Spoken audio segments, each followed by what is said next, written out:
Hello વિદ્યાર્થી મિત્રો, જો વિડીયો ઝાંખો દેખાતો હોય તો સેટિંગમાં જઈને ક્વોલિટીમાં જઈને હાયર પિક્ચર ક્વોલિટી અથવા 720 પિક્સલ ઉપર ક્લિક કરી નાખવાનું, એટલે તમારો વિડીયો એકદમ ક્લીન દેખાશે.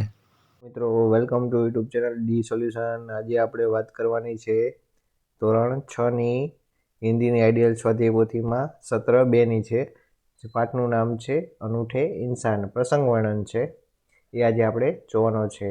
આ પાઠની અંદર તમને વિકલ્પથી માની દરેક આઈડિયલની જેટલી પણ સ્વાધ્યાય પોથી છે એ બધે જ પ્રશ્ન આપણે આ વિડીયોની અંદર આવી જશે. બરાબર, એટલે કોઈ ચિંતા કરતા નહીં કે પહેલાં વિકલ્પ છે કે પ્રશ્ન આપેલા હોય અમુક લોકોને, તો ચિંતા કરતા નહીં, આપણે દરેક જાતના પ્રશ્ન આપણે આવી જશે. ચાલો તો હવે આપણે વિડીયોની શરૂઆત કરીએ. વિડીયો ગમે તો લાઇક કરજો, શેર કરજો, કોમેન્ટ કરજો અને બીજા વિડીયો સુધી પણ વોટ્સઅપ દ્વારા પણ મોકલી શકો છો.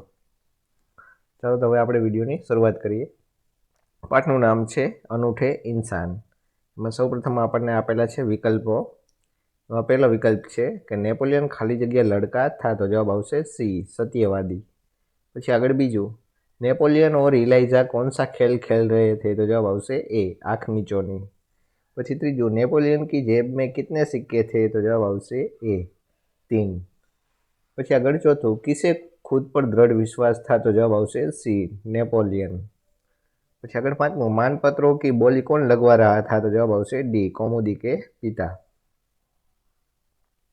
પછી આગળ બીજો પ્રશ્ન, रिक्त स्थानों की पूर्ति कीजिए. એમાં પહેલું છે लड़की अमरूद बेचने के लिए ले जा रही थी, तो जवाब आवશે अमरूद. પછી આગળ બીજું, गांधी जी ने अपने भाषण में उपस्थित सभी बहनों से जेवरों की भीख मांगी, तो जवाब आवશે गांधी जी. પછી આગળ ત્રીજું, निम्नलिखित प्रश्नों के एक दो वाक्यों में उत्तर लिखिए. આમાં પહેલું છે नेपोलियन की बहन का नाम क्या था, तो जवाब આવશે કે नेपोलियन की बहन का नाम इलाइजा था. પછી આગળ બીજું, नेपोलियन किससे टकराया था, तो जवाब आवશે કે नेपोलियन अमरूद बेचने वाली एक लड़की से टकराया था. પછી अगर ત્રીજું, अमरूद बेचने वाली लड़की क्यों रोने लगी, तो कि अमरूद बेचने वाली लड़की के सभी अमरूद गिरकर कीचड़ से खराब हो गए थे, इसलिए वह रोने लगी. પછી આગળ ચોથું, नेपोलियन ने लड़की को कितने सिक्के दिए, तो कि नेपोलियन ने लड़की को 3 सिक्के दिए. પછી પાંચમું, इलाइजा उस लड़की को घर ले जाने से क्यों मना कर रही थी, तो कि इलाइजा उस लड़की को घर ले जाने से मना कर रही थी क्योंकि उसे माँ के नाराज होने का डर था. પછી छठું, नेपोलियन की माँ ने उस लड़की को कितने सिक्के दिए, तो कि नेपोलियन की माँ ने उस लड़की को 2 बड़े सिक्के दिए. પછી सातमुं, नेपोलियन कैसा इंसान था, उसका और उसकी बहन के स्वभाव में क्या अंतर था, तो कि नेपोलियन सच्चाई के पथ पर चलने वाला इंसान था, जबकि उसकी बहन इलाइजा मुसीबत से दूर भागने वाली लड़की थी. પછી आठवां, सच्चा दान कहानी में किस राज्य की घटना का वर्णन किया गया है, तो कि सच्चा दान कहानी में मालबार એટલે કે કેરળ આગળ આવેલું છે એ राज्य की घटना का वर्णन किया गया है. પછી નવમું, सभा का आयोजन किस गांव में किया गया था, तो कि सभा का आयोजन बड़गरा नाम के गांव में किया गया था. પછી આગળ 10वां प्रश्न, गांधी जी की को सोने की चूड़ी देने वाली लड़की का नाम क्या था, तो कि गांधी जी को कौमुदी नामक लड़की ने सोने की चूड़ी दी थी. પછી 11वां, कौमुदी ने चूड़ियों के बदले गांधी जी से क्या मांगा, तो कि कौमुदी ने चूड़ियों के बदले गांधी जी से उनके हस्ताक्षर मांगे. हस्ताक्षर એટલે કે આપણે સાદી ભાષામાં સાઇન કહી. પછી 12वां, सभा समाप्त होने पर गांधी जी ने उन्हें मिली भेंटों का क्या किया, तो कि सभा समाप्त होने पर गांधी जी ने उन्हें मिली भेंटों की नीलामी करवाना शुरू कर दिया. नीलामी એટલે કે હરાજી કરી નાખે, વેચી નાખે.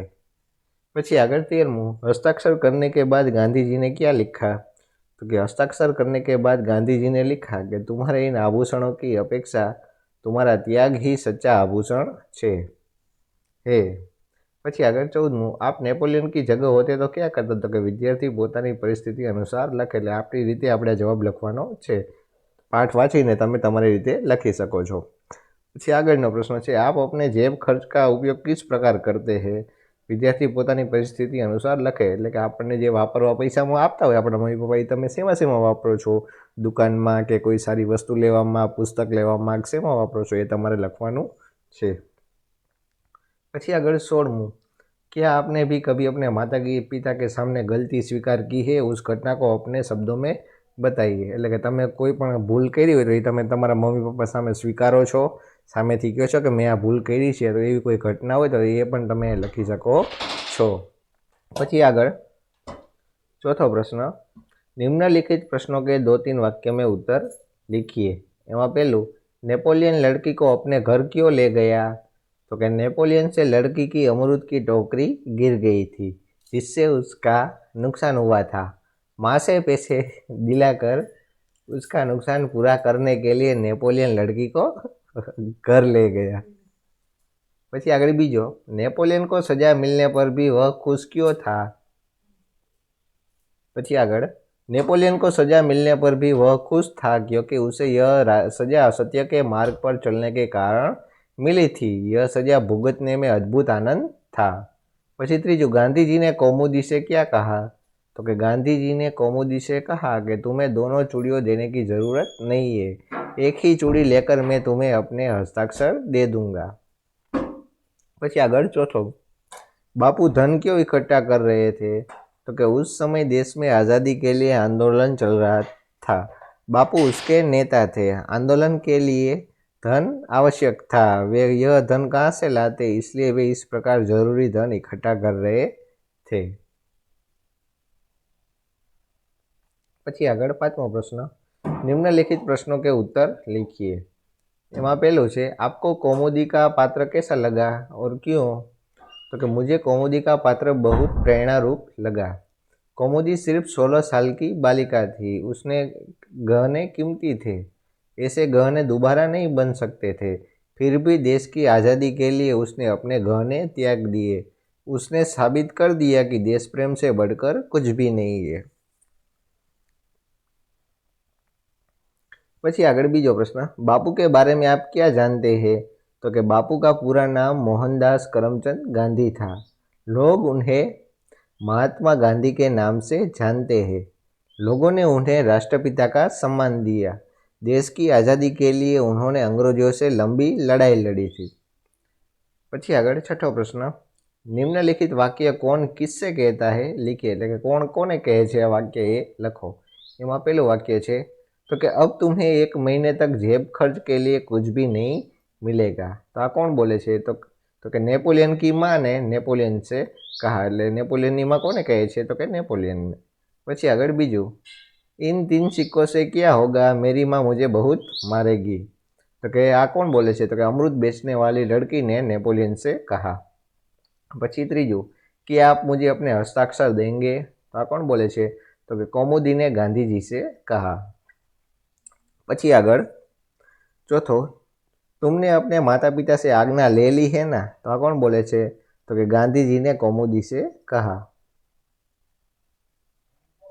પછી આગળ सातमो प्रश्न, उदाहरण के अनुसार संयुक्त वर्ण से बने दो शब्द लिखिए. बराबर, ચાલો અહીંયા છે સંયુક્ત વર્ણથી કયા બે શબ્દો બને છે એ લખવાના છે. દ અને ધ ભેગા મળીને શું બને? ધ. અને એનો શબ્દ કયો બને? શુદ્ધ. અને શુદ્ધ જેવા બે શબ્દો કયા છે? તો કે સિદ્ધ અને ક્રુદ્ધ. પછી બીજું છે ત અને ત, તો બનશે ત. હવે ત ક્યાં વપરાય? તો કે વિત્ત.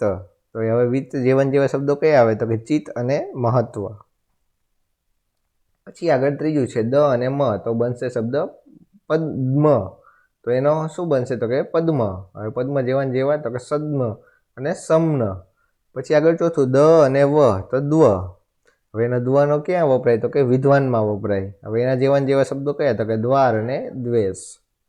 પછી પાંચમું છે હ અને મ, તો તો એના જેવો શબ્દ કયો થાય છે? બ્રહ્મ. હવે બ્રહ્મ શબ્દ ક્યાં વપરાય? તો કે બ્રાહ્મણ અથવા તો બ્રહ્માંડમાં. પછી આગળ આવે છે આઠમો પ્રશ્ન, નિમ્નલિખિત શબ્દો કે સમાનાર્થી શબ્દ लिखिए. વિડીયો ગમ્યો હોય તો લાઈક કરજો, શેર કરજો, કોમેન્ટ કરજો. બીજા વિદ્યાર્થીને જરૂર હોય તો એને પણ આપણો વિડીયો ખાસ કરીને શેર પણ તમે કરી શકો છો. બરાબર, કોઈને વોટ્સઅપ દ્વારા પણ મોકલી શકો છો, જેથી આપણે બીજાને પણ આપણે મદદરૂપ થઈ શકીએ. વિડીયો ગમ્યો હોય તો એક લાઈક પણ બધા કરતા રહેજો. ચાલો પછી આગળ, પથ એટલે કે રાસ્તા. અદ્ભુતનો સમાનાર્થી અનોખા. ઘટના એટલે કે પ્રસંગ. ઉપસ્થિત તો હાજર. દ્રઢ એટલે કે મજબૂત. आयोजन एटले के इंतजाम, हस्ताक्षर एटले के दस्तखत, आभूषण एटले के गहना, त्याग एटले के बलिदान अथवा तो समर्पण। पछी आगळ 9मो प्रश्न, निम्नलिखित शब्दों के विरोधी शब्द लिखिए। चलो, छोटानु विरोधी बड़ा, हानिनु लाभ, उपस्थितनु अनुपस्थित, जवाबनो सवाल, सत्यनु असत्य, आज्ञानु अवज्ञा, स्वीकारनु अस्वीकार, माननु अपमान, गुणनु दोष अथवा तो अवगुण। पछी आगळ आवे छे 10मो प्रश्न, निम्नलिखित कहावतों का अर्थ लिखिए। कहावत आपी छे एनो अर्थ शुं कहेवा मांगे छे आपणे लखवानुं छे। चलो, पेलुं छे, आए थे हरि भजन को ओटन लगे कपास, एटले के अच्छा काम छोड़कर महत्वहीन काम में लगना। महत्वहीन एटले के नकामું काम। पछी बीजું, उल्टा चोर कोतवाल को डांटे, एटले कोतवाल एटले के पोलीस वाळो। तो के अपराधी द्वारा निर्दोष को धमकाना। पछी त्रीजुं, कंगाली में आटा गीला। एक तो बेकारी होय एमां पण लोट केवो थई जाय, आटा एटले के लोट केवो थई जाय भीनो, एटले के मुसीबत में और मुसीबत आना। पछी आगळ चौथुं, जो गरजते हैं वो बरसते नहीं, एटले के जो डींगे मारते वो काम नहीं करते। पछी पांचमुं, एक तो करेला ऊपर से नीम चीड़ा, एटले के एक दोष के साथ दूसरा दोष भी लगना। पछी छठुं, ऊंची दुकान फीका पकवान, एटले के प्रसिद्धि के अनुरूप न होना। पछी आगळ आवे छे 11मो प्रश्न, निम्नलिखित शब्दों के लिंग परिवर्तन करके उनका वाक्य में प्रयोग कीजिए। लिंग परिवर्तन स्त्री मांथी पुरुष अने पुरुष मांथी स्त्री एवी रीतना फेरवी नाखवानो अने एमनो शब्दनो वाक्य में प्रयोग करवानो। मेढक एनुं लिंग परिवर्तन करी नाखो तो शुं थाय? मेढकी। हवे एने आपणे तमारे वाक्य में प्रयोग करवानो। तो के कुएं में मेढक और मेढकी है। पछी बीजुं छे साप, तो एनुं लिंग परिवर्तन शुं थशे? सापिन। तो कि खेत में सांप और सापिन रहते हैं। पछी त्रीजुं छे मोर, तो एनुं शुं थशे? मोरनी। एनुं वाक्य शुं थशे? तो कि बादल देखकर मोर और मोरनी नृत्य कर रहे हैं। एवी रीतना आगळ तमारे बधे बधा आवी रीतना फेरववाना छे। देवनुं देवी, कुम्हारनुं कुम्हारीन, पछी शेरनुं शेरनी, तरुणनुं तरुणी, नागनुं नागिन, डॉक्टरनुं डॉक्टरनी, हिरणनुं हिरनी, ग्वालानुं ग्वालीन, ऊंटनुं ऊंटनी, कुमारनुं कुमारी, बाघनुं बाघीन। पछी एना बधा वाक्य पण तमारे अहींया आपेला छे, ए रीतना लखी शको छो। पछी जादूगरनुं जादूगरनी, पुत्रनुं पुत्री, मास्टरनुं मास्टरनी, पछी धोबीनुं धोबीन। पछी आगळ आवे छे 12मो प्रश्न, नीचे संज्ञा से बनने वाले विशेषण शब्द दिए गए हैं, उनका वाक्य में प्रयोग करके लिखिए। बराबर। धर्म तो क्या थाय? तो कि धार्मिक। तो कि गर्मी की छुट्टियों में हमने धार्मिक स्थलों की मुलाकात ली। पछी रंगनो, तो हवे एनाथी कयो शब्द बनशे? रंगीन। तो कि आकाश में रंगीन पतंगे उड़ रही है। पछी लोभ, तो कि लोभी। तो कि लोभी व्यक्ति से दूर रहने में ही भलाई है। पछी एवी रीतना भारतनुं भारतीय, पछी चमकनुं चमकीला, शक्तिनुं शक्तिमान, गुणनुं गुणवती, पछी बलनुं बलवान, पछी दयानुं दयावान, पछी दर्शननुं दर्शनीय। पछी આવી રીતના બનાવીને તમારે સાઈડમાં વાક્ય પણ આપી દીધેલા છે। તમારી રીતે કોઈ બીજા વાક્ય બનાવો હોય તો પણ એ તમે બનાવી શકો છો।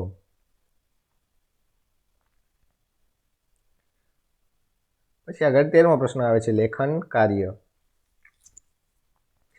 एमा पहलू है, विराम चिन्हों का उपयोग करके परिच्छेद फिर से लिखिए और मातृभाषा गुजराती में अनुवाद कीजिए।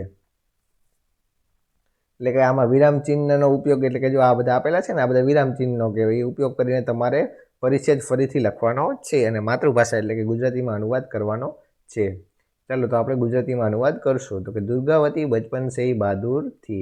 तो कि दुर्गावती बाळपणथी ज बहादुर हता। उन्हें युद्ध करने में अपूर्व धैर्य, दूरदर्शिता, अटूट साहस और स्वाभिमान जैसे गुण विरासत में मिले थे। तो कि तेमने युद्ध करवामां अपूर्व धैर्य, दूरदेशीपणुं એટલે કે દૂર સુધી વિચારવાવાળા, અખંડ સાહસ એટલે કે બહાદુર અને સ્વાભિમાન જેવા ગુણ વારસામાં મળ્યા હતા। જहाँ वे सुशील, कोमल, अति सुंदर और भावुक थी। જ્યાં તેઓ સુશીલ, કોમળ, અત્યંત સુંદર અને ભાવુક હતા। પછી આગળ, वहीं दूसरी ओर से वीर, साहसी और अस्त्र शस्त्र चलाने में भी निपुण थी। ત્યાં બીજી બાજુ તેઓ વીર, સાહસી અને અસ્ત્ર શસ્ત્ર વાપરવામાં પણ કુશળ હતા। शिकार खेलने में उन्हें विशेष रुचि थी, એટલે કે શિકાર કરવામાં તેમને વિશેષ रुचि હતી। वे तीर और बंदूक का अचूक निशाना लगाने में भी कुशल थी, એટલે કે તેઓ તીરથી અને બંદૂકથી નિશાન તાકવામાં પણ કુશળ હતા। પછી આગળ બીજો પ્રશ્ન છે, નિમ્નલિખિત રૂપરેખા કે આધાર પર કહાની લીખીએ। જો આ તમને બધા મુદ્દા આપી દીધા છે, એની ઉપરથી તમારે વાર્તા લખવાની છે અને છેલ્લે તમારે બોધ પણ લખવાનો છે। આટલું તમને પરીક્ષામાં આપી દીધેલું છે, આની ઉપરથી તમે તમારી રીતે વાર્તા પણ બનાવીને લખી શકો છો। ચાલો તો આ વાર્તા કેવી બને, तो के एक जंगल था, जंगल में एक सुंदर तालाब था। तालाब के किनारे एक नीम का पेड़ था, એટલે કે લીમડાનું ઝાડ હતું। पेड़ पर एक कौवा और पेड़ के नीचे बिल में एक चूहा रहता था। तालाब से थोड़े दूर एक हिरन और तालाब में एक कछुआ रहता था। इन चारों में गहरी मित्रता थी। चारों हर रोज घंटों तक साथ में रहते थे और आनंद करते थे। एक दिन जंगल में एक शिकारी आया, उसने हिरन को अपनी जाल में फंसाया। अब शिकारी कुछ देर के लिए अपने काम से वहां से चला गया। यहाँ अपने मित्र को न देख कौवा उसे ढूंढता हुआ वहां पहुंचा। उसकी नज़र अपने मित्र पर पड़ी। जाल में फंसे अपने मित्र को देख वह तुरंत काऊ काऊ काऊ करता उड़ता हुआ अपने साथी मित्रों के पास आया और सारी बात बताते हुए कहा कि हमारा मित्र हिरन बड़ी संकट में है। अब तीनों मित्र ने हिरन को बचाने के लिए एक तरकीब सोची। तरकीब के अनुसार चूहा कौवे की पीठ पर बैठ गया और दोनों हिरन के जहाँ फंसा था वहां आ पहुंचे। कछुआ भी धीरे धीरे चलकर उसी जगह आ पहुंचा। मित्रों को देखकर हिरन को तसल्ली हुई, એટલે કે शांति थी। मित्रों ने उसे अपनी तरकीब बताई और हिम्मत दी। तरकीब के अनुसार चूहे ने जाल काटकर हिरन को मुक्त कर दिया और झाड़ी में छिप गया। कुछ देर बाद शिकारी वहां आया तो उसने हिरन को देखा नहीं। वह निराश और गुस्से हुआ, पर कछुए को देखकर खुश हुआ। उसने कछुए को पकड़ना चाहा, लेकिन कछुआ पास के तालाब में सरक गया। तब तक हिरन और चूहा भी दूर निकल चुके थे। ऐसे तीनों मित्रों ने मिलकर अपने प्यारे दोस्त हिरन को बचा लिया और सब साथ मिलकर खुशी से झूमने लगे। ચાલો તો આ વાર્તા ઉપરથી આપણને બોધ શું મળે છે, તો કે મિત્ર કો મુસીબત में सहायता करके उसका साथ निभाना चाहिए, એટલે કે આપણે મિત્ર જો દુઃખમાં હોય તો એને આપણે સાથ આપવો જોઈએ। પછી આગળ આવે છે ત્રીજો પ્રશ્ન, નિમ્નલિખિત નિબંધ લેખન अपनी नोटबुक में कीजिए। જેમ કે મહાત્મા ગાંધી, તો એની ઉપર આપણે નિબંધ લખવાનો છે। तो कि महात्मा गांधी हमारे महान भारत के एक महान राष्ट्रीय नेता बने। उनका जन्म 2 अक्टूबर 1869 को पोरबंदर में हुआ था। उनका पूरा नाम मोहनदास करमचंद गांधी था। उनकी माता का नाम पुतलीबाई था। मोहनदास एक आज्ञाकारी पुत्र थे। अपनी माध्यमिक शिक्षा पूरी करने के बाद वे विलायत चले गए, એટલે કે વિદેશ વયા ગયા और बैरिस्टर बन गए। बैरिस्टर એટલે કે वकील। गांधी जी को स्वयं अफ्रीका में गोरों की रंगभेद नीति का कटु अनुभव हुआ, એટલે કે काळा गोरानो रंगभेदनो कड़वो अनुभव थयो। अफ्रीका में उन्होंने गोरों के विरुद्ध अहिंसक संघर्ष चलाया। गोरों द्वारा भारतीयों पर लादे गए अन्यायपूर्ण कानूनों का विरोध किया और उन्हें हटाया।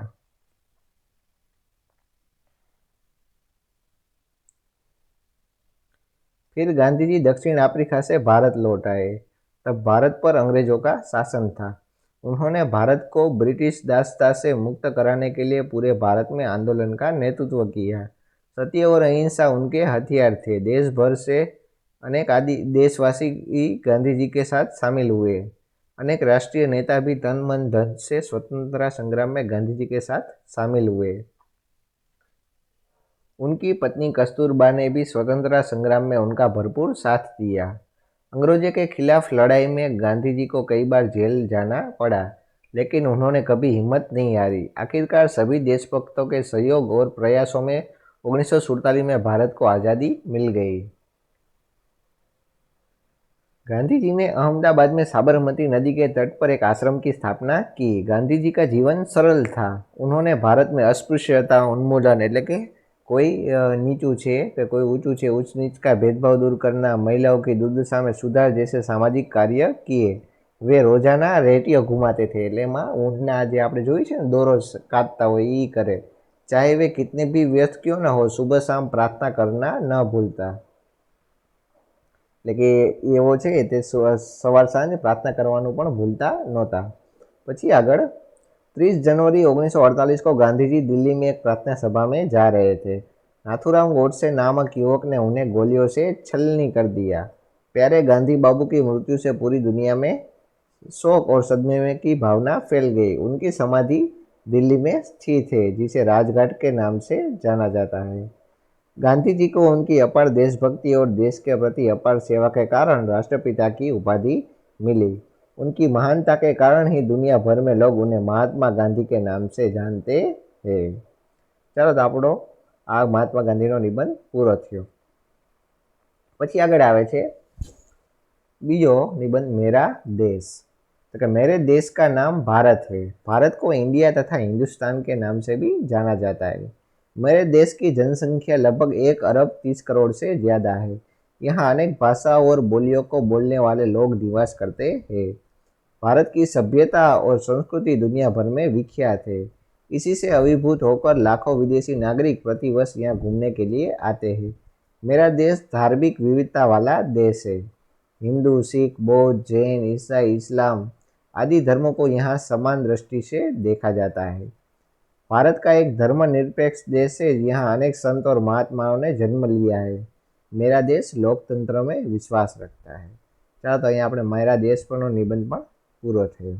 જો વિડીયો ગમ્યો હોય તો લાઇક, શેર અને કોમેન્ટ કરજો। કોઈ વિદ્યાર્થીને જરૂર હોય તો એને પણ આપણો વિડીયો વોટ્સઅપ દ્વારા પણ તમે શેર કરી શકો છો। ચાલો તો વળી પાછા મળશું નવા વિડીયોમાં, નવા ટોપિક સાથે, નવા પાઠ સાથે। ત્યાં સુધી જોતા રહો આપણી ચેનલ ડી સોલ્યુશન।